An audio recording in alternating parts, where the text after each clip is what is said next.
하나님께서 우리를 십자가에서 사랑하셨습니다. 그 사랑은 구원의 사랑이고 하나님 은혜의 증표입니다. 그래서 교회마다 십자가를 걸어놓고 있잖아요. 십자가가 여러분 어떤 심볼 마크나 어떤 기독교를 상징하는 그런 거라고 말하는 사람도 있습니다만은 그래서 십자가를 두는 건 아닙니다. 십자가는 하나님이 우리 인간을 최고로 사랑하시는 그 사랑의 증표입니다. 오늘 여러분, 우리가 하나님 앞에서 그런 사랑의 증표, 믿음의 증표가 되어져서 그 증표 속에 감사하고 기쁨으로 살아가는 성도가 되어져야 될 줄로 믿습니다. 우리의 믿음 생활에서 가장 중요한 부분이 바로 예배 생활이죠, 여러분. 하나님 앞에 예배를 드린다. 네. 여러분, 학교에 다니는 학생이 가장 중요한 게 뭐예요? 학교 가는 거잖아요, 여러분. 공부 아무리 잘하고 올 A를 맞았고 A 플러스를 맞아도 여러분, 한 학기에 4분의 1을 결석하면 그 학생은 성적이 제로로 나옵니다. 그렇지 않아요? 그것처럼 여러분, 학생은 학교에 가는 것이 중요해요. 그 강의실에 그 시간에 앉아 있는 것이 출석이고 또 그 다음에 그 강의를 들은 실력의 평가는 시험을 통해서 추후의 평가가 되겠죠. 아무리 여러분 점수가 잘 나오고 확실해도 학교를 가지 않는 사람은 졸업을 할 수가 없고 점수가 인정될 수가 없습니다. 우리 그리스도인들의 신앙은 하나님 앞에서 어떤 모습인가를 늘 생각을 해봐야 됩니다. 그래서 주일 성수 예배 생활이 중요한 것이죠, 여러분. 오늘은 비가 옵니다, 여러분. 비가 오면 사람들이 마음이 비가 없으면 살지도 못하는데 주일날 아니면 내가 뭔가를 하려고 계획을 해줬을 때 비가 오면 비가 또 오네. 비가 자기 삶에 방해가 된다고 생각하죠. 그러나 여러분, 그때 그 비가 오지 않으면 마실 물이 없어서 여러분 죽는다고 생각해 보십시오. 그 비가 아무리 내가 하고 싶은 일, 내가 해야 될 일을 방해해도 단비가 될 것이고 고마운 비가 될 줄로 믿습니다, 여러분. 신앙생활한 것이 귀찮고 때로는 어렵고 힘들고 하기 싫어도 그 신앙이, 그 믿음이 나를 구원하고 내가 하나님 백성으로 세상을 살아가는데 축복된 주님의 은혜라고 생각이 되면 그것은 반드시 해야 되는 것입니다. 세상을 살면서 우리가 꼭 해야 될 문제들이 많이 있죠, 여러분. 밥 먹는 거 꼭 해야 됩니다. 숨 쉬는 거 꼭 해야 됩니다. 잠자는 것도 꼭 해야 됩니다. 일상생활에서 기본적으로 우리가 꼭 해야 되는 문제는 전쟁이 나도 해야 되고 가뭄이 와도 해야 되고 지진이 나도 해야 됩니다. 그것처럼 우리가 세상을 살아가면서 꼭 해야 될 문제가 뭐예요? 하나님을 아는 것입니다. 오늘 우리가 읽은 말씀 중에서 요한복음에 보면 하나님에 대한 믿음에 대한 이야기, 영생은 곧 하나님을 믿고 하나님을 아는 것이다. 이렇게 말한 것처럼 하나님을 믿고 하나님을 알고 하나님의 구원을 받은 백성들을 중생한 성도라고 말하고 오늘 본문에 니고데모가 예수님이 말씀한 것처럼 거듭남이라고 말하고 있습니다. 여러분의 삶이 주 안에서 그런 삶이 되시고 복된 성도의 삶 되시기를 주님의 이름으로 축원합니다. 예수님께서 유대 관원에게 사람이 거듭나지 아니하면 하나님 나라를 볼 수 없다. 그리고 또 하나님 나라에 들어갈 수 없다라고 말씀하고 있습니다. 쉽게 얘기하면 천국 못 간다는 얘기죠. 그럼 물어봐야죠. 나는 거듭났느냐? 오늘 예수님을 찾아와서 그 문제를 말한 니고데모처럼 우리가 주님 앞에 그런 물음을 가지고 하나님 앞에 물어봐야죠. 우리가 다른 평가를 많이 하죠. 다른 사람들이 어떻게 하는가 보고 너는 틀렸다, 너는 맞았다. 그런 평가는 쉽습니다. 근데 그거는 평가의 기준이 될 수가 없어요. 왜 그러냐 하면 사람들의 평가는 자기에게는 무한히 관용을 갖지만은 다른 사람에게는 자기만큼 관용을 베풀지를 않습니다. 그러니까 기준이 안 되는 거예요. 만일 자기가 자기에게 명확하고 분명하게 기준을 정할 수 있다면, 그 기준을 가지고 다른 사람에게 말할 수 있다면, 다른 사람에게 정한 그 기준이 나에게도 그대로 적용이 된다면 그것은 말할 수 있겠죠. 그러나 마음속 한편 조그만한 어느 구석에서라도 자기에 대한 후한 평가와 무한한 어떤 그런 관용의 평가가 있는 것은 분명한 사실입니다. 구원자이신 예수님을 찾아와서 니고데모가 오늘 말씀하고 있는 겁니다. 우리가 알다시피 3장 1절에 보면 그런데 바리새인 중에 니고데모라 하는 사람이 있으니 유대인의 지도자라. 네, 그런데라고 표현되어 있는 것은 지금 앞에 있는 내용들 계속 이어지는 그 내용과 어떤 관련성을 가지고 지금 말을 하는 겁니다. 요한복음 1장, 2장의 내용이 뭡니까, 여러분? 1장은 예수님의 성육신에 대해서 말씀하고 있고 2장은 그 예수님이 하나님의 능력을 행하신 첫 번째 기적의 역사가 가나의 혼인잔치 사건으로 기록이 되어 있습니다. 그러니까 하나님만이 할 수 있는 그 사건을 예수님이 하셨고 또 이분은 하나님이시라는 사실을 그 사건을 통해서 증명하고 있는 겁니다. 그런 예수님 앞에 니고데모가 질문하는 겁니다. 만일 예수님이 가나의 혼인잔치의 사건이 없었으면 니고데모가 찾아오지 않았을지도 모릅니다. 그 소문과 그 기적의 역사를 보고 이건 밤새도록 고민하고 생각해봐도 이건 하나님의 일이지 사람의 일이 아니라는 사실을 그는 분명히 인식하고 인정하고 찾아온 것입니다. 저분이시라면 분명히 대답할 수 있고 분명히 해답을 줄 수 있다고 여겼기 때문에 니고데모가 예수님을 찾아온 것입니다.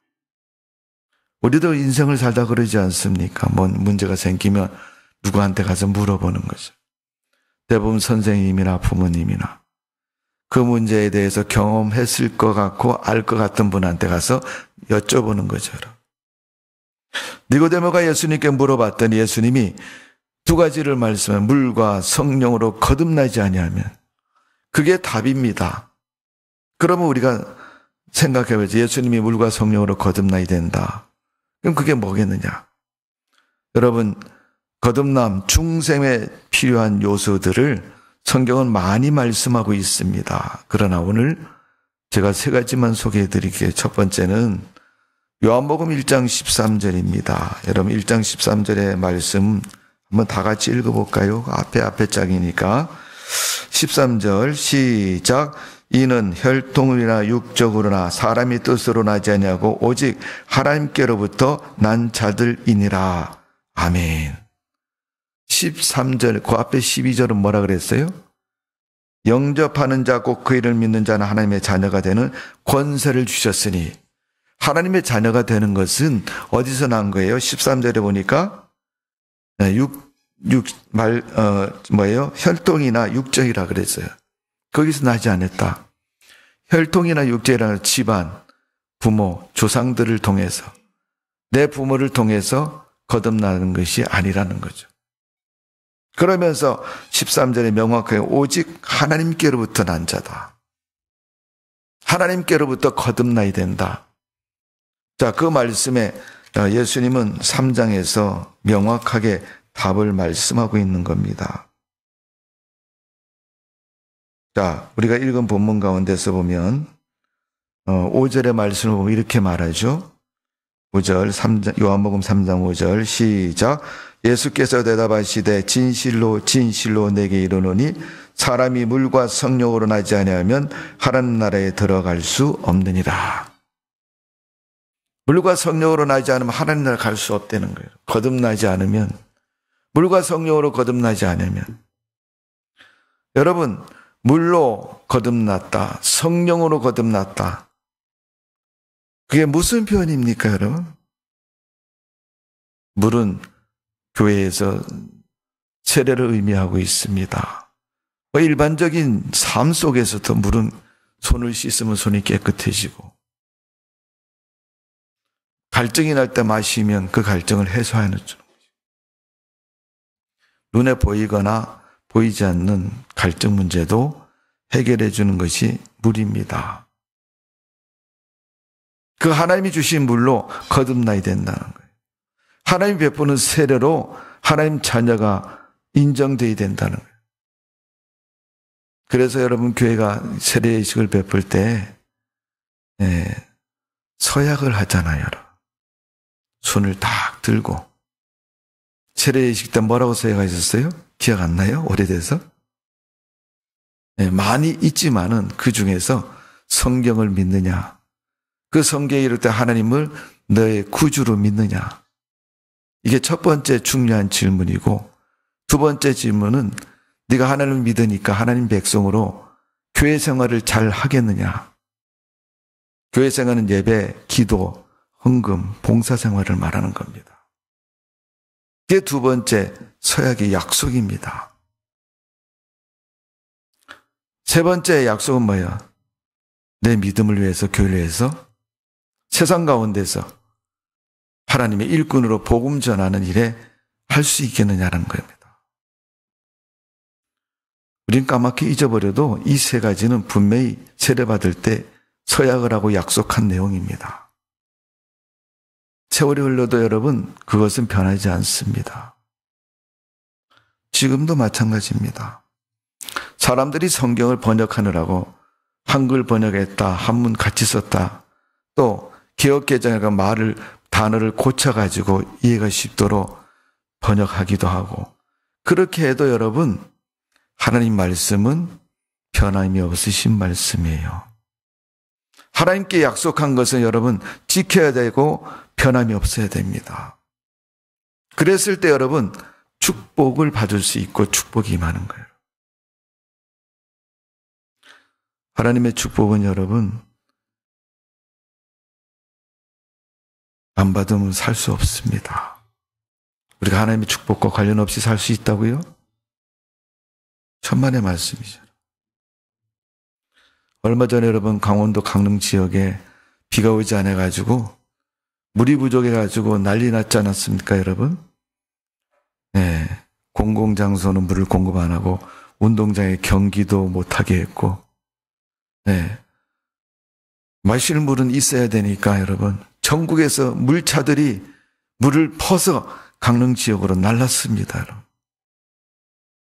그만큼 여러분 물이 없을 때 난리가 난 것처럼 오늘 하나님께서 예수 그리스도의 입술을 통해서 니고데모의 질문을 통해서 우리에게 말씀하는 거죠. 여러분 물로 세례를 받는 사람은 어떤 사람입니까? 하나님을 믿겠다고 결심을 하고 서약을 하고 약속을 하고 회개한 사람이 하나님 앞에 세례를 받는 것입니다. 그냥 지나가는 사람 붙잡아서 세례를 주는 게 아니에요. 그 입으로 다짐을 하는 거죠. 우리나라는 여러분 요즘 세계적인 추세이기도 하지만은 문서적으로 써놓고 야 사인해라. 그러면 너 사인했는데 왜 안 지키냐. 통례적으로 여러분 요즘 그렇게 하잖아요. 나라와 나라가 무슨 약속을 할 때, 국교를 맺을 때, 아니면 무슨 조항을 맺을 때 문서로 작성해가지고 도장을 찍고 사인을 하고 그것을 하는 거죠. 그러나 여러분 성경의 가장 강력한 힘은 입으로 약속하는 거예요. 유대인들은 사인이 없어도 입으로 서약을 하면 그것은 죽어도 지키는 조항이다. 세례 받으려고 목사님 물어보니까 예 대답하고 세례 받았습니까? 나중에 시간 지난 다음에 네, 몇 년 지나서 성질 난다고. 그때 목사님 물어서 대답했지 내가 믿음 갖고 대답했나요? 그러면 천국 못 가는 거예요, 여러분. 하나님은 못 가는 겁니다. 하나님 그런 게 어디 있어요? 그때 내가 세례 받았는데 그게 왜 무효입니까? 그러면 뭐라고 대답하실 거예요? 그냥 대답해야 되는 상황이니까 대답한 겁니까? 여러분, 과거에는 사람들이 그런 말을 쓰죠. 내 말을 네가 책임을 져라. 그게 안 되니까 여러분 문서로 쓰는 거죠. 여러분. 증거를 남기기 위해서. 또 문서로 써서 그냥 그것을 만져 둘이 썼는데 뭐 제대로 썼는지 안 썼는지 누가 봤냐? 그럼 또 이제 법원에 가서 공증을 받아요. 예, 판사가. 근데 또 뭐 그것도 사기가 많다는데. 예. 그럼 문서를 믿을 수 있습니까, 여러분? 여러분, 문서로 써서 구원받으면 얼마든지 써도 됩니다. 그러나 하나님이 인정하는 순간은 그 입으로 그 마음에 예라고 하나님 맞습니다. 하나님 그 말을 제가 맞다고 대답을 합니다. 난 그렇게 생각합니다라고 고백할 때 그 고백이 인정되는 거예요. 하나님은 그 고백 때문에 그를 구원하시고 그를 의로 인정하시고 믿음의 사람으로 인정하시는 겁니다. 그러니까 여러분, 거짓말 잘하는 사람은 신앙생활 하기 어렵습니다. 유대인들을 향해서 예수님께서 가끔 그런 표현을 쓰시죠. 세례 요한은 야, 이 독사의 자식들아. 요즘 우리 한국식으로 얘기하면 죄송합니다. 야, 이 미친놈아. 이렇게 욕하는 거예요. 해칠한 무릎이라고 얘기하고 바리새인이라고 얘기하고요. 그렇게 예수님이 그들의 모습을 표현한 건 왜 그렇습니까? 거짓된 맹세 때문에 그런 거죠. 그 거짓된 맹세 때문에 너는 하나님 나라 갈 수 없어. 여러분, 그러기에 우리가 맹세하면, 그것을 약속하면, 안 지키면 제일 먼저 아는 사람이 누구예요? 자기 자신이에요, 여러분. 옆에 사람도 아니고, 목사님도 아니고, 선생님도 아니고, 부모님도 아니에요, 여러분. 자기 자신이 제일 먼저 합니다, 여러분. 그런데 그 양심이 선할 때는, 이렇게 하면 안 되는데 라고 그러면서도 형편과 처지가 그래서 할 때가 많이 있습니다. 그러나 그렇지 않을 때는, 양심이 선하지 않을 때는 뭐 어때? 한 번쯤. 그럼 지옥 가는 게 뭐 여러 날 불신해서 갑니까? 한 번 불신하면 계속 불신인 겁니다. 그래서 가는 거예요. 회개했다는 것은 돌이켰다는 것이고 하나님의 은혜 속에 섰다는 것입니다. 하나님의 말씀 앞에 서고 하나님의 은혜 앞에 서고 하나님을 향한 믿음 앞에 서 있는 것이 회개한 사람의 모습인 거예요, 여러분. 그런데 그 면전에서 거짓을 말합니까? 그 면전에서 거짓된 것을 맹세합니까? 아무리 옛날에 약속을 했어도 여러분, 그 약속은 번복이 되지 않는 약속입니다. 하나님은 회개한 사람에게 성령을 기름 부어주시고 성령의 기름 부음을 받은 사람은 선한 의로운 양심을 가지고 믿음을 가지고 살아갈 수 있는 겁니다.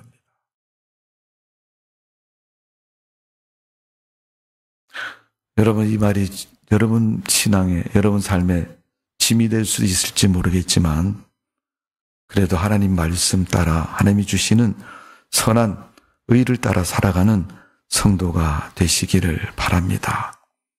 그 모습이 거듭난 모습이라고 말합니다. 이 니고데모도 그 말에 대해서 전적으로 동일하지 못해서 예수님이 그에게 그런 얘기를 합니다. 6절에 보면 육으로 난 것은 육이고 영으로 난 것은 영이니라. 육으로 난 것은 육이고 영으로 난 것은 영이라는 거예요. 주님께서 그에게 분명히 말씀하고 있는 겁니다. 내 영혼이 구원받아야 된다고. 내 영혼이 하나님 앞에서 믿음의 구원을 이루어야 된다고 말씀하고 있습니다. 오늘 우리가 주님 앞에서 바르고 온전한 그런 믿음으로 회개한 사람으로 다시 하나님을 믿지 않는 불신의 구습에 돌아가지 않는 그런 믿음을 가지고 살아가는 성도가 되어져야 될 줄로 믿습니다. 야고보서 1장 4절에서 5절을 보면 세례 요한이 광야에 이르러 죄사함을 받게 하는 회개의 세례를 전파하니 온 유대 지방과 예루살렘 사람이 다 나와 자기 죄를 자복하고 요단강에서 그에게 세례를 받더라. 마가복음 1장에 세례 요한이 세례를 베풀 때 그때 그들의 신앙과 마음을 그렇게 기록하고 있습니다. 마태복음 3장 오늘 1절 2절의 말씀은 그렇습니다. 그런데 바리새인 중에 니모데라 하는 사람이 있으니 유대의 지도자라. 그가 밤에 예수께 와서 이르되 랍비여, 우리가 당신은 하나님께로 오신 선생인 줄을 아나이다. 예수님이 하나님이시고 하나님께로부터 오신 분이라는 걸 분명히 인정을 하죠. 그분이 전능자고 구원자라는 걸 인정하는 겁니다. 하나님이 함께 하시지 아니하시면 당신이 행하는 이 표적이 아무도 할 수 없습니다. 그 표적이 뭐야? 2장에 있는 가나의 혼인잔치에서 있는 첫 번째 표적을 말하는 거예요. 아무리 생각해도 이건 하나님이 하신 일이다. 그래서 저분이 하나님이시라는 사실을 인정하는 거죠. 여러분, 예수를 구원자로 하나님이 나의 구세주로 인정하는 자는 회개하고 믿음을 가진 자만이 인정할 수 있습니다. 세상 사람들 지나갈 때 붙잡고 물어보세요. 예수님 아십니까? 그럼 뭐라고 대답합니까? 예수가 뭔데 나보고 물어보느냐, 이렇게 얘기할 거야. 마태복음 4장 17절에 보면 이때부터 예수께서 비로소 전파에 이르시되 회개하라, 천국이 가까이 왔느니라 하시니, 세례 요한도 회개하라, 천국이 갔다 왔다고 얘기한 것, 선포한 것처럼 예수님께서도 회개를 분명히 말씀하고 있습니다. 그 회개의 모습을 오늘 본문 요한복음 1장 13절의 말씀을 보면 이렇게 기록하고 있습니다. 이는 혈통이나 육적으로 사람의 뜻으로 나지 아니하고 오직 하나님께로부터 난 자들이다. 하나님의 구원, 하나님의 은혜는 하나님께로부터 우리에게 주신 가장 귀하고 값진 은혜고 구원입니다. 그래서 여러분, 구원은 세상 어떤 것과 바꿀 수도 없고 더 중요하고 귀한 것입니다. 그렇다면 여러분, 우리가 생각해 봐야죠. 내가 하나님을 믿고 구원받은 사람이 됐으면 어떻게 살아야 됩니까? 두 번째 삶이 뭐라 그랬어요? 교회 생활이라고 그랬잖아요. 세 번째 삶은 뭐라 그랬어요? 우리 주변 이웃에 대한 복음 전파의 삶이라고 그랬어요. 너 구원받았느냐? 너 천국 가느냐? 하나님 백성이냐? 이렇게 물어보면, 그게 사실이라면 이 세 가지의 삶을 분명히 우리가 해야죠. 그렇지 않으면 우리는 거짓된 신앙인이라는 것을, 안 믿는 신앙인이라는 것을 스스로 증명하는 겁니다. 여러분, 중생의 축복은 놀라운 축복입니다. 요한복음 1장 18절의 말씀을 보면 성경은 이렇게 말씀하고 있습니다. 본래 하나님을 본 사람이 없으되 아버지의 품속에 있는 독생하신 하나님이 나타나셨느니라. 그 독생하신 하나님 누구예요? 예수 그리스도를 말하는. 하나님을 본 사람은 없지만은 예수 그리스도를 믿음으로 그 말씀 속에 증명하고 기록하신 그 하나님의 말씀을 우리가 믿고 받아들이고 그 말씀 속에 살아가는 것, 그게 중생한 사람의 삶인 것이고 하나님을 믿는 성도들의 삶의 모습인 겁니다. 오늘 여러분 요한복음 3장 15절 16절의 말씀을 보면 성경은 이렇게 말씀하고 있습니다. 15절, 이는 그를 믿는 자마다 영생을 얻게 하려 하심이라. 예수님을 믿는 자마다 영생을 얻게 하시려고 한다 그랬어요. 영생을 주신다는 거예요. 16절에 보면 하나님이 세상을 이처럼 사랑하사 독생자를 주셨으니 이는 그를 믿는 자마다 멸망하지 않고 영생을 얻게 하려 하심이라. 마지막 36절에 보면 아들을 믿는 자는 영생이 있고 아들에게 순종하지 않는 자는 영생을 보지 못하고 도리어 하나님의 진노가 그 위에 머물러 있느니라 그랬어요. 여러분, 구원받은 성도로, 충성한 거듭난 성도로 하나님의 축복을 누리고 살아가는 성도가 되시기를 주님의 이름으로 축원합니다. 요한복음 5장 24절에 보면 내가 진실로 진실로 너에게 이르노니 내 말을 듣고 또 나 보내신 이를 믿는 자는 영생을 얻었고 심판에 이르지 아니하나니 사망에서 생명으로 옮겼느니라. 이제 더 이상 사망의 신분이 아니고 삶이 아니고 생명으로 온 게 하나님의 자녀의 삶이 됐다는 것입니다. 아이, 목사님 다 아는데 왜 자꾸만 그걸 강조해서 얘기하세요? 예수 믿는 거 몰라요? 나 믿어요. 나 알아요. 왜 여러분 목사님들이 그 말을 계속 해야 되나요? 저는 오늘 본문 가운데 3절의 말씀을 보세요. 3절 다 같이 읽어볼까요? 시작. 예수께서 대답하여 이르시되 진실로 진실로 내게 이르노니 사람이 거듭나지 아니하면 하나님 나라를 볼 수 없느니라. 5절에서는 하나님 나라에 들어갈 수 없느니라. 그런데 3절과 5절에 보면 똑같은 단어가 나와요. 진실로 진실로. 이거 진짜야? 거짓말 아니야? 진짜야? 이거 참말이야? 이거 꼭 이루어지는 거야.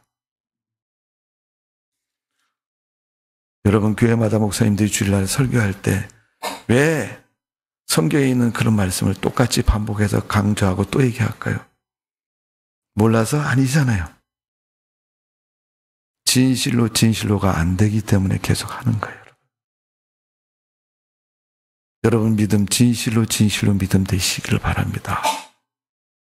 그 믿음 될 때까지 하나님은 계속 말씀하실 거예요. 언제까지 말씀하실 것 같아요, 여러분? 여러분이 죽는 날까지 말씀하실 겁니다. 우리는 그리스도에 향한 신앙의 고백이 죽는 날까지 계속되어져야 될 것입니다. 어떤 분은 일회성이에요, 일회성. 말할 때 아니면 뭐 어떻게 생각이 났을 때 그때 한 번 하고 딱 말하고. 아니, 목사님 교회가 뭐 서울에만 있나요? 지방에도 있는데요. 미국에도 있는데요. 난 미국에서 교회 잘 다녔어요. 근데 한국에 와서 3년 지나고 나니 완전히 그 신앙이 다 없어졌어요. 분명히 환경의 영향일 겁니다. 아무리 그래도 여러분, 하나님이 주신 영생의 축복은 우리가 손실하거나 잊지 말아야 될 줄로 믿습니다.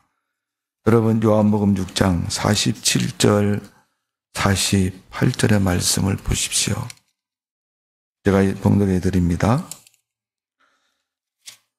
오직 진실로 진실로 너에게 이르노니 믿는 자는 영생을 가졌나니 내가 곧 생명의 떡이니라.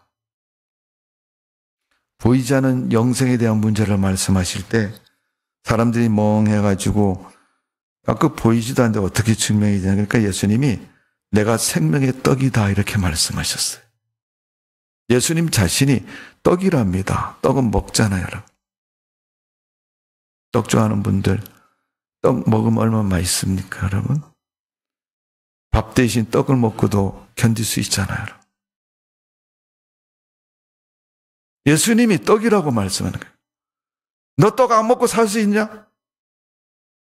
이렇게 물으시는 거가 똑같은 거예요. 너 예수 안 믿고 살 수 있냐? 너 예배 드리지 않고 살 수 있어? 너 기도 안 하고 살 수 있어?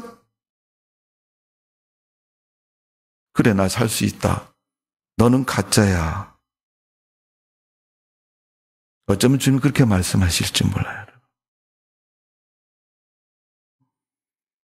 오늘 여러분, 하나님을 믿는 성도들에게는 이 놀라운 영생의 축복이 있다는 사실을 잊지 마시고 기억하시기를 주님의 이름으로 축원합니다. 우리의 믿음의 구원이 무엇인가를 분명히 알아야 돼요. 이 말씀을 우리가 꼭 찾아봅니다. 베드로전서 1장 9절. 여러분, 베드로전서는 신약 성경입니다. 히브리서, 야고보서, 그 다음에 베드로전서입니다. 자, 1장 9절 찾아서 우리 다 같이 한번 읽어봅니다. 베드로전서 1장 9절. 네.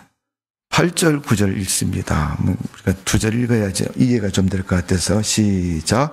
예수를 너희가 보지 못하였으나 사랑하는도다. 이제도 보지 못하나 믿고 말할 수 없는 영광스러운 즐거움으로 기뻐하니 믿음의 결국 곧 영혼의 구원을 받음이라. 아멘. 내가 결국 예수 믿고 즐거워하고 기뻐하는 거 영혼의 구원 때문이다. 이렇게 말씀하고 있잖아요. 네가 구원받아 영혼의 구원이 돼야 된다는 거죠. 눈에 안 보인다고 아무렇게 하면 되죠, 여러분. 오늘 예배 드리고 집에 돌아가면은 예배도 계속 지속되는 게 아니고 그냥 일상으로 돌아가니까 원래 살던 모습대로 다시 돌아가서 살면 된다. 여러분, 원래 살던 모습이 어떤 모습이에요? 하나님을 믿는 모습이에요? 안 믿는 모습이에요? 안 믿는 모습이잖아요. 그러니까 거듭남이 되지 않는 거예요, 여러분. 집에 돌아가면. 여러분, 회개한 사람은 돌이키고 단절되고 돌아선 사람을 말하는데 이는 하나님을 향해서 돌아서서 말하는 거예요. 하나님 믿는 사람으로 살아가는 거예요. 교회 다니는 사람들 여러분 여론조사를 했는데 참 슬픈 이야기가 많아요. 교회 성장연구회나 언론 기관 같이 이제 기독교 언론 기관처럼 그런 데서 많은 조사를 합니다.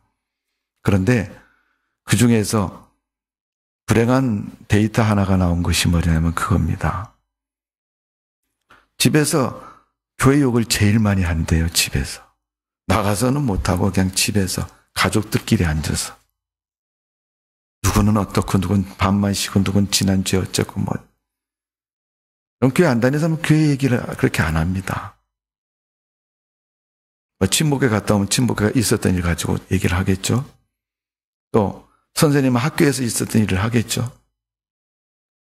판검사들은 법원에서 있었던 일을 하겠죠. 일상의 말을 하는 거죠. 그리스도인들은 믿음의 말을 하는 사람들입니다. 그 믿음의 말이 하나님의 말씀이고 신성한 주님의 진리입니다. 그런데 그 말씀을 우리가 세상에 있는 떠도는 말처럼 쉽게 아무렇게나 하면 하나님께서 다 기억하시고 물어보실 거예요. 고린도서 3장 16절의 말씀을 보면 두 번째 성도들의 축복이 뭐냐 하면 네가 하나님의 성전이라는 겁니다. 그래서 3장 16절은 너희가 하나님의 성전인 것과 하나님의 성령이 너희 안에 거하는 것을 알지 못하느냐. 주님이 내 마음속에 있다는 걸 알지 못하느냐. 그래서 내 마음속에 나와 제일 가까운 마음속에 계신 주님은 제일 가깝게 반응해 주시고 말씀해 주셔요. 야, 그거 아닌데. 하나님 좀 가만히 좀 계세요. 가만히 좀 계세요.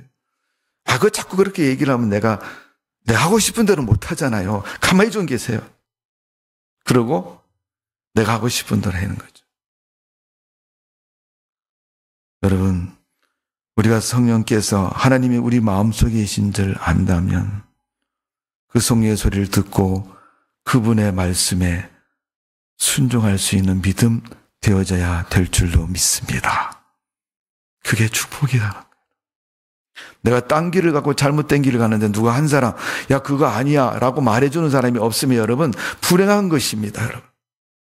근데 우리는 다행스럽게 하나님께서 우리에게 즉각적으로 말씀해 주시. 우리가 정신을 차리지 못할 만큼 빨리 말씀해 주시는 거예요. 어쩌면 그거 현장에서도 말씀해 주실 뿐 아니라 미리 되어질 일까지도 얘기를 해 주시는 거예요. 그게 하나님의 음성이고 하나님의 말씀입니다. 오늘 우리가 하나님의 전을 우리 속에 정말로 생각하고 있다면 그분의 음성을 들을 수 있는 마음이 열려지고 귀가 열려지고 생각이 열려지는 축복된 성도가 되시기를 주님의 이름으로 축원합니다. 여러분, 성경에서 말한 지혜는 뭐예요? 그걸 지금 하고 있는 걸 지혜라고 그러는 거예요. 여러분, 어떤 분들은 지혜하고 지식하고 똑똑함을 구분을 못 해가지고 세 개가 똑같은 줄 아는데 아닙니다, 여러분. 여러분, 수경처럼 아무리 들어도 하나님 말씀을 깨닫지 못하는 사람이 있는가 하면, 어떤 사람은 한마디만 들으면 하나님이 무엇을 원하고 계시는가를 다 아는 거예요. 세상 사람들 말을 잘 듣고 이해를 하면 세상 사람한테 편하지만, 하나님 말씀을 잘 듣고 하나님 말씀을 이해를 잘하는 사람, 지혜 있는 사람은 믿음과 축복의 삶이 편해집니다. 오늘 여러분의 삶이 그런 믿음과 축복의 삶 되어지기를 주님의 이름으로 축원합니다. 로마서 8장 1절 2절 말씀에 보면 주님은 그렇게 말씀합니다. 그리스도 예수 안에 있는 자에게는 결코 정죄함이 없나니 이는 그리스도 예수 안에 있는 생명의 성령의 법이 죄와 사망에서 너를 해방하였습니다. 아예 해방이라는 것은 그동안 억누르고 또 제도적으로 속박했던 것을 다 없앴다는 거예요. 다시는 되지 않는다는 거예요. 죄와 사망이 우리를 억누르지 못한다는 거예요. 거기서 해방을 얻었다는 겁니다. 어떤 사람은 거듭난 사람에게. 그래서 성경은 여러분 부활을 말씀하면서 먼저 죽은 자들을 잠자는 자라고 표현하고 있습니다. 요한일서 5장 14절의 말씀을 보면 대저 하나님께로 난 자마다 세상을 이긴다라고 말씀한 것처럼 거듭남의 축복은 세상을 살아가는 데 있어서 하나님과 동행하는 삶이고 죄와 사망의 엄습함이 다시 없는 삶이고 세상의 어려운 문제를 주님으로 말미암아 이길 수 있는 그런 성도의 삶인 것입니다. 심하게 얘기하면 요한복음 2장의 가나의 혼인잔치는 그 어려움을 하나님의 이적으로 극복한 사례입니다. 여러분의 삶이 주님의 그런 은혜 속에서 어려움도 극복하시고 믿음을 지키고 하나님의 승리자의 삶을 이루는 성도의 삶 되시기를 주님의 이름으로 축복을 드립니다. 기도하겠습니다. 아버지 하나님, 우리를 사랑하신 주님 감사합니다. 말씀을 쫓아 은혜를 따라 하나님이 우리를 자녀 삼으시고 거듭난 성도로 삼으셨습니다. 이제 하나님을 섬기고 교회를 섬기고 이웃의 복음을 전하면서 주의 백성으로 살아갈 수 있도록 도와주옵소서. 어느덧 우리가 주님 앞에서 구원받을 때, 세례받을 때 맹세했던 사실을 잊어버리고 세상 사람들처럼 살고 있습니다. 주님, 초신과 같은 마음과 믿음을 주시어서 하나님 백성으로서 살아가게 하여 주옵소서. 예수님의 이름으로 기도하옵나이다. 아멘.